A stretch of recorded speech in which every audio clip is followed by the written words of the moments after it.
एक एक करके शुरू करते हैं। सबसे पहले जरा दो तीन जो रिजल्ट आए हैं उनको जरा स्क्रीन पर लेकर के आ जाइए। फटाफट रिजल्ट को पहले कवर कर लेते हैं, काफ़ी देर से सोच रहे थे। RIL से शुरू करना चाहेंगे। रिलायंस इंडस्ट्रीज़ के नतीजे जो है आए हैं, नतीजे मिले जुले कह सकते हैं। मतलब प्रॉफिट में 1% की ग्रोथ देखने को मिली है, रेवेन्यू 10% बढ़ा है, मार्जिन्स हल्के होते हुए दिखाई दे रहे हैं। एबिटा पे अगर हम देखें तो उसमें हल्की सी बढ़त देखने को मिली है। मिली जुली प्रतिक्रियाएं ब्रोकरेज हाउसेस की भी देखने को मिल रही है। आप दोनों की टिप्पणियां हम चाहेंगे इस पर जो है जाएं। क्वार्टरली रेवेन्यू जो है वो हम देख रहे हैं कि YOY 8% बढ़ा है, 8.4% बढ़ा है, और एबिटा जो है वो साल दर साल जो है पिछले साल के मुकाबले 14.4% बढ़ता हुआ दिखाई दिया है। और ये अलग अलग सेगमेंट वाइज है, आप देख सकते हैं स्क्रीन पर। तो क्वार्टरली एबिटा जो है वो डाउन हुआ है 12.7%। अगर हम इनके जो ऑयल एंड गैस सेगमेंट है उसकी बात करें, रेवेन्यू भी डाउन हुआ है। तेल गैस इनका मेन सोर्स ऑफ इनकम है, वहाँ पर जो है लगातार प्रेशर बना हुआ है। जियो प्लेटफॉर्म पे रेवेन्यू बढ़ता हुआ दिखाई दिया है। इसके अलावा जो है जियो के जो सब्सक्राइबर हैं वो 25 करोड़ होते हुए दिखाई दिए हैं। दोनों लोगों की टिप्पणियां एक एक करके सब साथ में रिजल्ट चलाते रहेंगे हम लोग, ताकि लोगों को अपडेट मिलती रहे, क्योंकि समय थोड़ा कम है, तो ताकि सारी अपडेट जो है लोगों को तक मिलती रहे, और साथ में व्यूज़ भी। प्रदीप जी और अंबाला जी दोनों के व्यू चाहेंगे। पहले प्रदीप जी। बिल्कुल जी, देखिए व्यू यहाँ पे स्टिल मेरा पॉजिटिव है, क्योंकि अगर हम देखेंगे स्टॉक ऑलरेडी एक ओवरसोल्ड सिचुएशन में आ चुका है। स्टॉक ने हमने देखा ऑलमोस्ट 1600 के आसपास का टॉप बनाया था, टॉप बनाने के बाद धीरे धीरे नीचे आ रहा है।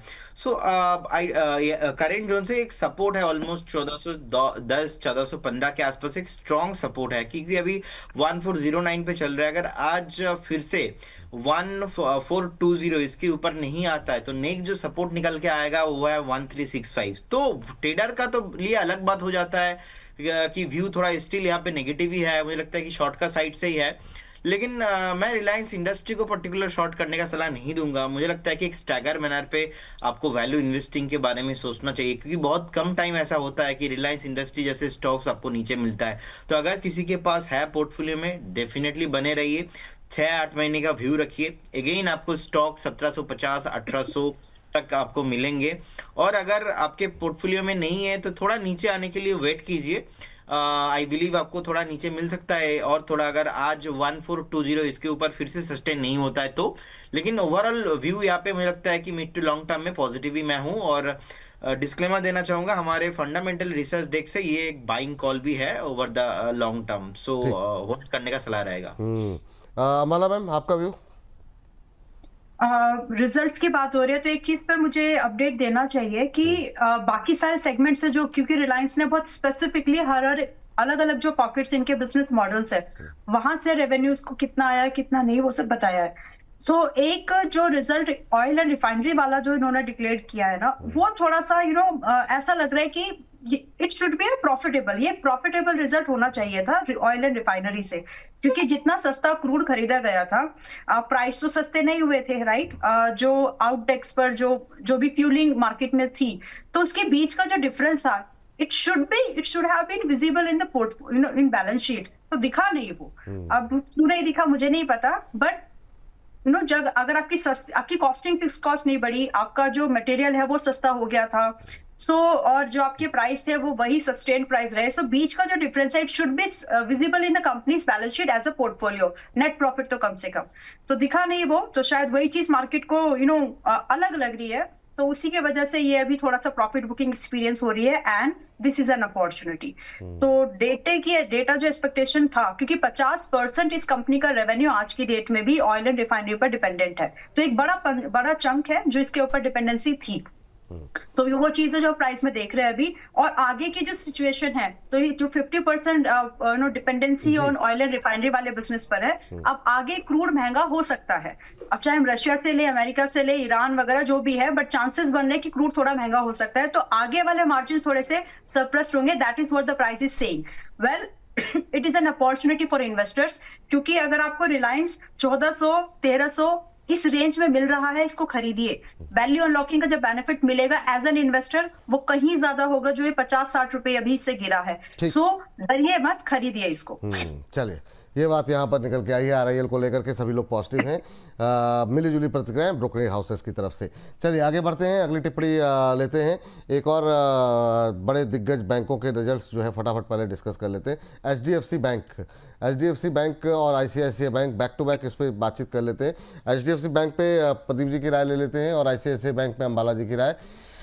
चिंताएं हैं, मिलीजुली प्रतिक्रियाएं भी हैं यहाँ पर भी ब्रोकरेज हाउसेस को लेकर के कि जो है नेट अभी भी डिपॉजिट जो है वो एक बड़ा कंसर्न यहाँ पर बना हुआ। हालांकि प्रॉफिट 11.5% बढ़ा है, एनआईआई में 6.5% के आसपास की ग्रोथ देखने को मिली है। नेट एनपीए अगर हम देखें तो वो बढ़ता हुआ थोड़ा दिखाई दे रहा है लास्ट क्वार्टर के मुकाबले, तो वो एक थोड़ी सी चिंता है। और दूसरा, अभी भी डिपॉजिट्स को लेकर के कंसर्न है जो तमाम ब्रोकरेज हाउस इस बारे में बातचीत कर रहे हैं। अगर उस फ्रंट पे कोई कामयाबी मिलती है तो फिर यहाँ पर एचडीएफसी बैंक के लिए आने वाला समय बेहतर हो सकता है। लेकिन टारगेट अपसाइड के ही निकल के आए हैं। तो प्रदीप जी, आपकी टिप्पणी क्या रहेगी? देखिए विपुल जी, मुझे लगता है कि थोड़ा तो ऊपर से ये गिरा है और मुझे लगता है कि अगेन एक बाइंग अपॉर्चुनिटी है। थोड़ा चार्ट अभी भी खराब है, 20 एंड 50 मूविंग एवरेज के नीचे फिसल गया है। कहीं ना कहीं मेरे को लगता है कि एक बार 915 910 एक अच्छा खासा सपोर्ट जोन है। इससे ज़्यादा नीचे मैं एक्सपेक्ट नहीं कर रहा हूँ शॉर्ट टाइम के हिसाब से। अगर किसी के पास है ऑलरेडी पोजीशन तो डेफिनेटली आप बने रहिए। जैसे ही 940 का लेवल फिर से ब्रेक होगा तो यहाँ पे फिर से मोमेंटम आपको आते हुए दिखाई देंगे। और हिस्ट्री में भी अगर देखा जाए पास्ट 3 बार, एक बार तो कोविड के टाइम पे थोड़ा ज़्यादा गिरा था 40% के अराउंड। उसके बाद हमने देखा 2022 में ही एक बार ऊपर से ऑलमोस्ट 25-23% गिरा था। और अभी ऑलमोस्ट मैं एक्सपेक्ट कर रहा हूँ कि मैक्सिमम 16-70% ही नीचे गिरेगा। तो टॉप से अगर हम देखेंगे ऑलरेडी स्टॉक करेक्ट हो चुका है, ऑलमोस्ट 9% 8% तो करेक्ट हो चुका है। तो ज़्यादा नीचे अभी मैं देख नहीं रहा हूँ। तो एक स्टैगर मैनर पे बाय करने का सलाह रहेगा। एज ए इन्वेस्टर व्यू यहाँ पे बने रहने का सलाह है। बने रहने की सलाह है। एक इस पर हमारे दर्शक भी हैं, राजकुमार रस्तोगी जी कह रहे sir ICICI bank, HDFC bank, bank of Baroda hold कर रहा हूँ, क्या करें? सर अगर होल्ड कर रखे हैं, लंबी अवधि का नज़रिया है तो मुझे लगता है बैंकों पे अभी भरोसा बरकरार रखना चाहिए। बाकी अभी जरा आईसीआईसीआई बैंक में अंबाला जी की राय लेते हैं और बैंकों पे क्या व्यू है, एक 10-10 सेकंड की टिप्पणी ले लेते हैं। पहले मैम जरा आईसीआईसीआई बैंक, यहाँ पर मुनाफा 4% बढ़ता हुआ दिखाई दिया है, 11,318 करोड़ रुपये, 11,792 से नहीं, ये तो घटता हुआ दिखाई दे रहा है। 11,792 से घट के एरो लगा दिया कीजिए ताकि पता रहे कि ऊपर की तरफ जा रहा है नीचे की तरफ। तो मुनाफा घटा है यहाँ 11,792 से घट करके 11,318 करोड़ रहा है। एनआईआई में भी हम देख रहे हैं थोड़ी सी इजाफा यहाँ पर आता हुआ दिखाई दिया है। मैम क्या टिप्पणी रहेगी आईसीआईसीआई बैंक को लेकर के? फिलहाल खरीदने का विचार कोशिश करिए अभी डिप में जो आया है, लेकिन इससे पहले 2-3 चीजें समझना बहुत जरूरी है। जब आप बैंकिंग सेक्टर के स्टॉक्स पे पैसा लगा रहे हैं, बैंक को पैसा 2 चीजों से आता है और एक रूट इसका मेजर है कि पहले आपके पास ये समझना जरूरी है कि अगर कासा का रेशियो खराब हो रहा है, इसका मतलब है बैंक तभी लेंड कर पाएगा जब उसके पास पैसे हों। अगर वहां पे फिक्स डिपॉजिट घटेंगे, जो सेविंग्स अकाउंट्स में, करंट अकाउंट में अगर पैसे घटेंगे तो वो लेंड क्या करेगा, राइट? तो कासा का घटना इज अ प्रॉब्लम। जो फिक्स्ड जो पैसे करंट अकाउंट का जो होता है ना, वो बढ़ना जरूरी है। और ये एक जायज बात आने वाले समय में और समझ में आ रही है कि जिस तरह से इंटरेस्ट रेट आरबीआई ने घटाए हैं तो बैंक्स में deposit will be a concern going ahead, going forward. और ये जो पैसा है वो मार्केट में रूट हो रहा है, चाहे वो डिफरेंट रूट से, म्यूचुअल फंड, सेप्स, IPO, there are various way. लेकिन पैसा जो डिपॉजिट्स के थ्रू बैंक्स में जाता था, बैंक उसको लेंड करता था आगे जाकर के, वो पैसा भी रूट होकर के दूसरे चैनल्स के थ्रू मार्केट में आ रहा है। 1 सेकेंडली, दूसरा एक इंपॉर्टेंट चीज होता है आपका एनआईआई, आपका नेट इंटरेस्ट इनकम जो आपकी है, अगर वो इंप्रूव हो रही है तो ठीक है। लेकिन इसके साथ साथ अगर आपका एनपीए खराब हो रहा है, अगर आपका नॉन परफॉर्मिंग एसेट अगर आपकी बढ़ रही है, so this is a cause of concern कि जो आपने पैसा आपने लेंड किया था वो वापस कब, कितने समय में और कितना आएगा। तो अगर यहाँ पर आपकी एसेट क्वालिटी, दैट मींस एक तरफ आपकी सप्लाई और एक तरफ आपकी डिमांड, अगर इन दोनों में परफेक्शन नहीं आ रहा है तो प्रॉब्लमेटिक कंडीशन होती है बैंक्स में। तो आपको बैंक जब आप बात कर रहे हो तो ये 2-4 चीजें जरूर देखिए at the time of investment. Now to be specific, ICICI bank के केस में इसका एनपीए थोड़ा सा खराब हुआ है और ओवरऑल बैंक्स में डिपॉजिट का कंसर्न रहेगा आने वाले समय में। सो करें क्या? अगर आपको बैंकिंग में कोई स्टॉक उठाना ही है तो फिलहाल पीएसयू बैंक्स देखिए, पीएनबी देख सकते हैं अगर आपको बैंक में ही पैसा लगाना है तो। लेकिन फिलहाल आईसीआईसीआई बैंक से मेरा व्यू ये है कि आप इसको थोड़ा वेट एंड वॉच करो, कम से कम ये स्टॉक आपको 1305 के आसपास मिलेगा। बट आज की डेट में कुछ खरीदना है तो पीएनबी शुड बी देयर। चलिए, इस सेगमेंट को हमको अगले 5-7 मिनट में समेटना है, तो अभी तक हम ज़्यादा शेयर डिस्कस कर नहीं पाए। अब कोशिश करेंगे थोड़ी थोड़ी छोटी छोटी टिप्पणी लेने की। सर, बैंकों पे आपका व्यू, खासतौर से ये जो हमने 2 बड़े बैंक डिस्कस किए, आईसीआईसीआई बैंक, एचडीएफसी बैंक और एक बैंक ऑफ बड़ौदा पे को लेकर के हमारे सवाल थे दर्शकों के, तो इन तीनों को लेकर के आपका व्यू अभी क्या है बैंकों को लेकर के? प्रदीप सर, आपका संक्षिप्त टिप्पणी। सर कौन सा बैंक बताया आपने? मैंने दोनों बैंक बताया, आईसीआईसीआई बैंक, एचडीएफसी बैंक, ये ठीक है अभी पैसे लगाने के लिए? और ओवरऑल मेरा सवाल ओवरऑल बैंकिंग को लेकर के कैसा लग रहा है आपका private banking? Overall banking sector बिल्कुल जी मुझे अच्छा लगता और है। बैंक ऑफ बड़ौदा पे व्यू चाहते हैं जी। अगर बात रहा HDFC ICICI, for the long term कुछ भी इशू नहीं है, प्राइवेट में लीडर्स है, आपको ज्यादा कुछ एनालिसिस करने की भी जरूरत नहीं है, 3-4 साल आपको लेके बस बैठना है और कुछ नहीं सोचना है आपको। लेकिन अगर हम कंपेयर करेंगे पीएसयू के साथ, प्राइवेट वर्सेस पीएसयू, सो मुझे ज्यादा अपॉर्चुनिटी अभी भी दिखता है पीएसयू में, क्योंकि जी, लगातार हम हमारा रिसर्च डेस्क से पीएसयू में ही बाई कॉल जनरेट हुआ है, और पीएसयू में हमें लगता है कि बैंक ऑफ इंडिया पे अभी मोमेंटम पॉसिबल है, स्टेट बैंक ऑफ इंडिया मुझे अच्छा लगता है, और अपने बैंक ऑफ बड़ौदा पूछा है तो मुझे लगता है कि बैंक ऑफ बड़ौदा में मुझे चार्ट पे अच्छा लग रहा है, कहीं ना कहीं आप साइड यहाँ पे मुझे लगता है कि ये कंटिन्यू रहने वाला है। सो अगर रही बात कि पैसा कहाँ पे लगाना है आज के डेट में एज ए इन्वेस्टर फ्रेश, तो मुझे लगता है कि वो पीएसयू बैंकिंग में ही होना चाहिए। पीएसयू बैंकिंग में। चलिए, पीएसयू बैंकिंग में डिटेल में बातचीत अगले सेगमेंट में हम करेंगे। लेकिन अब यहाँ से बाहर निकलते हैं और कुछ एक और जो कि आज के ट्रेंडिंग स्टॉक्स हैं उनसे बात करते हैं। मैम देखिए, नेटवेब टेक्नोलॉजी काफ़ी लोग पूछ रहे हैं, आज जो है काफ़ी ट्रेंडिंग में भी है, 5-5.25% ऊपर भी है। नेटवेब को लेकर के अभी क्या व्यू है आपका? 5.25% की तेजी, ऊपर से हल्का हुआ है, 3700 तक गया था, आज 3753 का हाई लगा करके नीचे आया है। और इन्होंने कहा है कि ये FY26 में जो है ये अपनी रेवेन्यू की ग्रोथ जो है वो 72% के आसपास देख रहे हैं, तो ये काफ़ी पॉजिटिवली मार्केट ने लिया है इस बात को। आपका व्यू क्या है चार्ट्स को लेकर के? अभी तुरंत मत खरीदिए, and congratulations to all that viewer जिन्होंने एयू का वो शो देखा था जहां पर नेटवेब की रिकमेंडेशन हमने 3100 के पास पे की थी एंड 3500 का टारगेट दिया था, हिट हो गया। अभी 3600 के ऊपर पे गया एक्चुअली, 3700 के आसपास। सो जो लोग थे वो प्रॉफिट बुकिंग कर लीजिए, क्योंकि अब यहाँ से थोड़ा सा और पुल बैक की एक्सपेक्टेशन मैं रखना चाहती हूँ और वो होगी पॉसिबली। तो अगर आपको फ्रेश बाइंग के बारे में व्यू बनाना है तो 3300 से पहले नहीं। तो जो लोग पहले से हैं वो प्रॉफिट बुक कर लीजिए, जो फ्रेश बाइंग का करना चाह रहे हैं वो 3300 का वेट करिए, एंड अगर आपको फ्रेश बाइंग मिल जाती है then do maintain a stop loss at 3000 and expect the target for 3750 से 4000। ये स्विंग ट्रेड व्यू है और इसमें आपको जो नजर है 4 महीने तक का ही लेकर के चलना चाहिए एट मैक्स। चलिए, ये बात हो गई नेटवर्क को लेकर के, नज़रें रखिए यहाँ पर। एक काउंटर जो आज अच्छा मोमेंटम दिखा रहा है वो है सीजी पावर। सीजी पावर पे भी निगाह जो है यहाँ पर रखिए, आज के ट्रेंडिंग स्टॉक्स पर में शामिल सीजी पावर। प्रदीप सर, अच्छा मोमेंटम बन रहा है सीजी पावर को के अंदर, क्या व्यू है? 6.5% ऊपर, बीते एक महीने में करीब 10-11% चला है। आपको बता दें एक बड़ा ऑर्डर भी यहाँ पर जो है डेटा सेंटर प्रोजेक्ट के लिए मिलता हुआ दिखाई दिया है। टॉलग्रास इंटीग्रेटेड लॉजिस्टिक सोल्यूशन से करीब 900 करोड़ रुपए का ऑर्डर मिला है, तो इस बड़े ऑर्डर की वजह से बड़ी रैली आती हुई सीजी पावर के अंदर, ग्लोबल डेटा सेंटर सेक्टर के अंदर कंपनी की धमाकेदार एंट्री हुई है। आपका व्यू क्या है? 600 रुपये पे कैसा लग रहा है? जी विपुल जी, देखिए मुझे लगता है कि यहाँ पे पॉजिटिव व्यू ही रखना चाहिए इन्वेस्टर्स को और बने रहना चाहिए, क्योंकि ऑलरेडी स्टॉक ओवरसोल्ड सिचुएशन में था।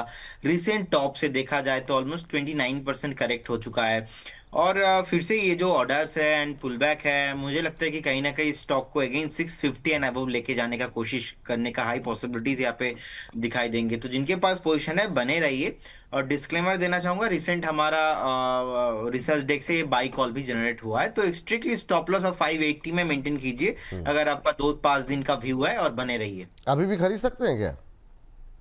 जी अभी भी खरीद सकते हैं। 580 का स्टॉप लॉस रहेगा इस केस में, 617 रहेगा first target, second target 635 and above अब जाने के लिए रेडी हो रहा है। 580 पे स्ट्रिक्टली एक स्टॉप लॉस मेंटेन कीजिए, जो कि आज का डे लो भी है। अच्छा, कहीं आप लोगों को जैसे जैसे कोई खरीदारी की कोई अपॉर्चुनिटी कहीं दिखाई दे इस गिरते बाजार में, तो अवश्य जो है अपनी टिप्पणियां आप लोग देते रहिएगा, क्योंकि आप लोग काफ़ी धुरंधर हैं अपने अपने क्षेत्र के अंदर, तो कहीं कोई मौका मिले तो तुरंत बताइएगा अंबाला जी और प्रदीप जी। हालांकि अब समय प्रदीप जी के पास काफ़ी कम बचा हुआ है इस कार्यक्रम के लिए। टेक महिंद्रा पे जो है व्यू जानना चाहेंगे यहाँ पर अंबाला जी का। टेक महिंद्रा जब देखिए मैम, आज काफ़ी ट्रेंडिंग में ये शेयर जो है वो शामिल होता हुआ दिखाई दे रहा है। 3.5-4% ऊपर 1727 का लेवल देखने को मिल रहा है। क्या यहाँ पर कर सकते हैं खरीदारी? यस, और हमने करवाई है सुबह। इसमें फ्यूचर में लॉन्ग पोजीशन बाय कराया है एंड ऑप्शंस में लॉन्ग पोजीशन बाय कराया है, तो स्विंग के लिए भी बेहतर है। अगर आप एक ट्रेड मोमेंटम ट्रेड करना चाहते हो तो मैंने डेरिवेटिव में इसको दिया है अपने मेंबर्स को। आप चाहें तो एज अ डिस्क्लोजर है ये, क्योंकि अभी इसके टारगेट होना बाकी है और टारगेट वेरी पॉसिबल है कि हो भी जाएंगे। सो अगर आप एक मोमेंटम ट्रेड को कैच करना चाहते हो from the IT pocket, one can try for this. Swing trade करना है अगर आपको, हाँ वही मैं कुछ सुना रहा था, अगर स्विंग ट्रेड करना है तो अभी खरीद लें करंट लेवल पे, खरीद सकते हैं। और इसमें जो पॉसिबल टारगेट बनेंगे विपुल जी, 1750 इज द फर्स्ट टारगेट। ऐसे तो 1750 होते हैं, एक कहावत भी चलती है ना ऐसे थोड़ा सा। अच्छा चलिए 365 1750। हाँ अरे ये वाली कहावत पता नहीं मैम, बताइएगा मुझे। ये हमारे दर्शकों को भी बताइएगा जी। 1750 हाँ जैसे होते हैं ना, ऐसे तो 365 होते हैं दिन, हर जगह पे एक अलग वाला। खैर चलिए ऐसे तो बहुत है। अच्छा ठीक है, मतलब 1750 को पहला टारगेट रख लेते हैं। 1750 is the first target and 1805 रुपए का दूसरा टारगेट हम यहाँ पर देख पाएंगे। आपको इसमें स्ट्रिक्टली अपना स्टॉप लॉस मेंटेन करने की जरूरत है, क्योंकि आप एक ब्रेकआउट ट्रेड मोमेंटम के बाद कैच करने की कोशिश कर रहे हैं। So stop loss should be strictly at 1650। तो टारगेट, फर्स्ट टारगेट पर आपको रिस्क रिवॉर्ड फेवरेबल नहीं मिलेगा, सो सेकंड टारगेट के लिए वेट करिएगा ट्रेलिंग के साथ में। ठीक है, तो 1650 रुपए का लगाना है आपको यहाँ पर स्टॉप लॉस। 1750 1750 का पहला लक्ष्य, 1805 का दूसरा लक्ष्य। इन दो लक्ष्यों के लिए टेक महिंद्रा करंट लेवल पे भी कर सकते हैं खरीदारी। अगर संभव हो तो एक बार स्क्रीन पर दिखा दीजिए ताकि दर्शकों को चलिए लगता है कोई समस्या आ रही है, लेकिन नोट डाउन कर लीजिए तब तक आप लोग पेन कॉपी से। 1750 का टारगेट पहला टारगेट, 1805 का दूसरा टारगेट और 1650 का स्टॉप लॉस यहाँ पर लगाने की सलाह दी जा रही है। चलिए ये बात यहाँ पर निकल के आई है और जैसे कोशिश करेंगे, अगर कुछ तकनीकी दिक्कत आ गई। चलिए 17, 26, 27 पे चल रहा है। 1650 का स्टॉप लॉस, 1750, 1805 ये जो है यहाँ पर लक्ष्य आपको दिए जा रहे हैं, इसका रखिए ध्यान। और जैसे ही ये तेज़ी की तरफ बढ़ेंगे दोबारा स्क्रीन पर लेकर के आ जाएंगे, या फिर अगर कोई तेज गिरावट आती है तो भी स्क्रीन पर दिखाएंगे। और अगर हमारी जो एक्सपर्ट हैं वो स्टॉप लॉस टारगेट में कोई बदलाव करना चाहें तो भी स्क्रीन पर लेकर के हम वापस टेक महिंद्रा को लेकर के आएंगे। आज अच्छा मोमेंटम देखने को मिल रहा है। चलिए आगे बढ़ते हैं और चलते हैं प्रदीप जी के पास कि उनके पास आज कुछ कहना चाह रही मैम आप? हाँ जी, एक और स्टॉक है JWL। थोड़ा सा रिस्की है लेकिन जब रिवॉर्ड देगा तो अच्छा दे सकता है। JWL एट 325 करंट प्राइस, और यहाँ से इस रेंज के 1-2 रुपए की रेंज के अंदर में खरीदने लायक है। और minimum possible target starts with 360 and come से कम 400 का सेकंड टारगेट आपको यहाँ पर मिल जाना चाहिए। That's the opinion. और स्टॉप लॉस जो मेंटेन करना है वो 280 रुपए का, बहुत छोटा सा पिछले हफ्ते का जो लो है वहां पर स्टॉप लॉस मेंटेन करके हम 360, 400, इनफैक्ट थर्ड टारगेट 425 को भी चेस कर सकते हैं। व्यू है लगभग 3 महीने का, but first target is likely to hit in couple of days. तो आप इसको एक बार देख सकते हैं। It's a good momentum. पिछली बार जिन लोगों से मिस हो गया था वो इस बार इसको देख सकते हैं। जिनसे चूक गए हैं वो यहाँ पर अब खरीदारी कर सकते हैं। जुपिटर वैगन बहुत लोगों का फेवरेट है, बहुत लोग हायर लेवल में फंसे भी हुए हैं और अब है बजट 10-11 दिन के अंदर। तो अब अगर आखिरी रैली अगर कुछ उम्मीदें हैं तो अभी हैं, तो एक बार नज़रें बना करके चलिए, यहाँ पर मोमेंटम प्ले हो सकता है। हालांकि मैम का मानना ये है कि इसको 2-3 महीने आप रखें, लेकिन एंड डिस्क्लोजर 22 दिसंबर को 270 और 88 की रेंज में अपने मेंबर्स को हमने इसको बाय कराया है। 315, 360, 440 ही हमारे टारगेट्स थे। हिट हुए बट वापस से दोबारा एंट्री के मौके हैं। चलिए दोबारा वापसी की एंट्री के मौके हैं। तो अभी फिलहाल के लिए यहाँ पर 360, 400 के टारगेट निकल के आ रहे हैं। सर हालांकि हमारा सेगमेंट चल रहा है, लेकिन एक संक्षिप्त टिप्पणी मार्केट को लेकर के, कितना दर्द बाकी है सर? देखिए, good morning Vipul ji and good morning madam को भी। देखिए विपुल जी, मेरा व्यू क्लियर है। जब FII 93% शॉर्ट है, एक बड़ा इवेंट आगे खड़ा है और हम सपोर्ट के आसपास है, जहाँ की आप वीकली सपोर्ट बात करें तो 25,525 400 के आसपास है। जो डेरिवेटिव्स डेटा हम रोज निकालते हैं 0.7 के आसपास पुट कॉल रेशियो है। काफी सेंटिमेंट्स बिगड़े हुए हैं, तो मेरा यहाँ पे शॉर्ट करने की सलाह बिल्कुल नहीं रहती है। विपुल जी, थोड़ा कॉन्ट्रा हम प्ले करते हैं, तो यहाँ पे मेरी खरीदारी की सलाह है मार्केट में। खासकर बैंक निफ्टी और निफ्टी दोनों में हमें लग रहा है कि यहाँ से बाउंस आना चाहिए। रीजन एक ही है विपुल जी, डेटा ओवरसोल्ड है, बड़ा इवेंट आ गया है, 9 ट्रेडिंग सेशंस है बजट के पहले, और हम सेक्टर एनालिसिस कर रहे थे विपुल जी वीकेंड पे, तो निफ्टी आईटी, निफ्टी मेटल और निफ्टी बैंक, और ये तीनों सेक्टर हमें काफी बुलिश नजर आ रहे हैं। तो निफ्टी आईटी, निफ्टी बैंक का काफी वेटेज है ओवरऑल मार्केट में। तो इसीलिए विपुल जी मुझे लग रहा है जो सेंटिमेंट्स बिगड़े हैं वो इंपोर्टेड है और ग्लोबली सेंटिमेंट्स खराब है, इसलिए हमें गिरावट नजर आ रही है। पर कहना कि विपुल जी सपोर्ट्स के आसपास खरीदारी करनी चाहिए, और मुझे लग रहा है यहाँ से मार्केट हो सकता है 50-100 पॉइंट नीचे आ जाए, पर यहाँ से अच्छी रिकवरी देखने को मिल सकती है। हाँ, ये बात पता नहीं क्यों, मतलब ये बात मेरा भी दिल कह रहा है कि ओवरसोल्ड, अब इससे ज़्यादा क्या ही कितना टूटेगा। लेकिन ठीक है, अब देखते हैं क्या होता है। अम्बाला मैम कह रही हैं कि 5000 भी टूट जाएगा। मुझे तो कभी बार डर लगता है, बेचारे वैसे ही हमारे दर्शक कमज़ोर दिल के हैं। अभी यहाँ तक पहुँच जाएगा, मतलब 25,000 का लेवल भी टूटेगा तो फिर 25 से 100 तक बताया था शायद मैम ने। तो घबराहट सी होती है, लेकिन ठीक है। हमारा पोल भी चल रहा है, आप लोग भी पोल पे पार्टिसिपेट करते रहिए। 25,500 के नीचे की क्लोजिंग होगी क्या? आज निफ्टी की क्लोजिंग कहाँ देख रहे हैं आप लोग दर्शक? 25,500 के नीचे ये कहने वाले 45% लोग आ गए हैं। अरे बाप रे, 25,500 25,600 के बीच कहने वाले 32% लोग हैं। 25,600 से 25,700 के बीच 13% लोग हैं, और 25,700 के ऊपर की क्लोजिंग कहने वाले भी 10% लोग हैं। तो कुछ लोग ऐसे हैं जो अभी भी बुल पर भरोसा जता रहे हैं। चलिए ठीक है, तो देखते हैं क्लोजिंग पे कहाँ तक बाजार जाता है। लेकिन अभी हमारी थीम चली 2 मिनट के अंदर फटाफट। मैम जरा ग्रो देखिए, ग्रो में अब और कितना क्या करें? फ्राइडे के सेशन में हमने देखा कई सारे पॉजिटिव टारगेट निकल करके आए, 195 से ऊपर के टारगेट सिटी की तरफ से निकल के आए। अभी क्या करना चाहिए? आज 4% नीचे। ग्रो का मैंने 185 का टारगेट दिया है, 180 जाके आया, तो अभी भी वो टारगेट इंटैक्टेड है, उसमें कोई बदलाव मेरी तरफ से तो नहीं है। फिलहाल जो लोग ग्रो में हैं बैठे रहिए, इसमें पॉसिबल है कि आपको 185, 210, 240 के टारगेट्स मिल जाएंगे। बाइंग महंगे नहीं करना है, स्टॉप लॉस स्ट्रिक्ट रखना है 130 रुपए का।